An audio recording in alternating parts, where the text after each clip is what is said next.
السلام علیکم ورحمۃ اللہ وبرکاتہ۔ امید ہے کہ آپ لوگ خیریت سے ہوں گے۔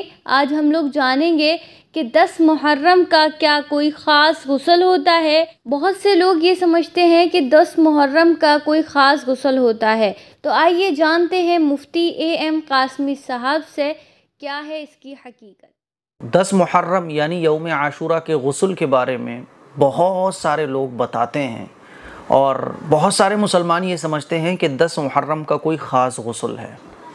میں نے تو یہ تک دیکھا یوٹیوب پر کہ کچھ لوگ یہ بتا رہے تھے کہ 10 محرم کو غسل کرنا چاہیے، اور غسل کرنے کا طریقہ یہ ہے، اور 10 محرم کو زمزم پانی میں مل جاتا ہے، یا 10 محرم کو جو شخص غسل کرتا ہے تو اس کا پانی زمزم بن جاتا ہے، اور پھر وہ پورے سال بیماریوں سے محفوظ رہے گا۔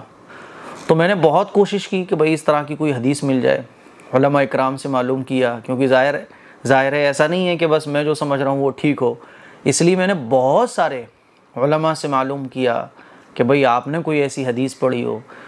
تلاش کے باوجود، بہت ساری تلاش کے باوجود ایسی کوئی صحیح حدیث نہیں مل سکی جس میں یہ لکھا ہو، کیونکہ دیکھو ہمارے نبی پاک صلی اللہ علیہ وسلم نے جتنی طرح کے مسنون غسل تھے سب بتا دیے۔ جمعے والے دن غسل کرنا مسنون ہے، آپ علیہ الصلوۃ والسلام نے بیان فرمایا۔ حضور کے صحابہ جمعے کو غسل فرمایا کرتے تھے۔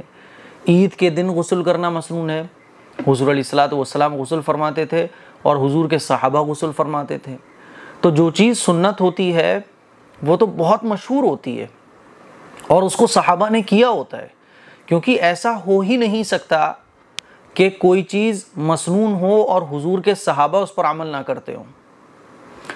اب رہی یہ بات کہ کوئی کہے تو بھائی اس میں برائی کیا ہے، میرے بھائی برائی اس میں کچھ نہیں ہے، آپ غسل جب چاہو جیسے چاہو کر سکتے ہو، کوئی مسئلہ نہیں ہے، دن میں کرو رات کو کرو، کوئی مسئلہ نہیں ہے۔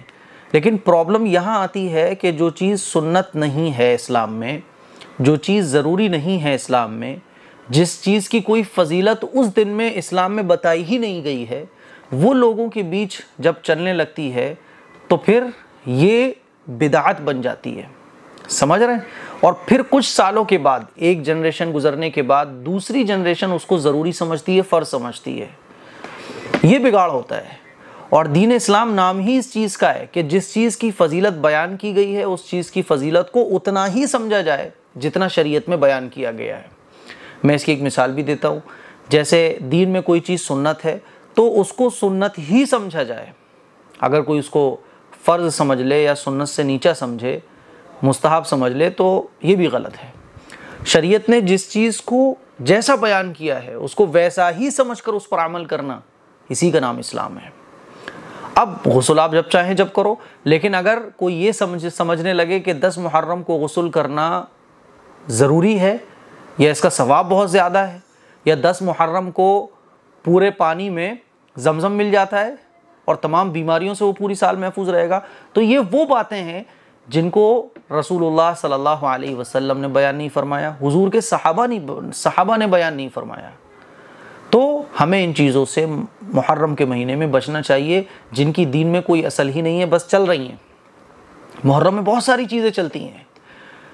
اب آپ خود سوچو کہ 10 محرم کو اگر سارے پانی میں زمزم مل جائے تو حاجیوں کو، ابھی پورے حاجی تو آئے بھی نہیں ہیں، 10-15 دن پہلے کچھ حاجی آ گئے، پھر کچھ آ رہے ہیں، تو زمزم وہاں سے لانے کی ضرورت کیا ہے؟ یہ 10 محرم کو سارے پانی میں زمزم مل گیا، بس سارے حاجی نکال لو۔ اور زمزم تو ہم لوگ زمین پر بھی نہیں گرنے دیتے، کیونکہ بابرکت پانی ہے، اور اس زمزم کے پانی سے اس دن آپ نہا رہے ہو۔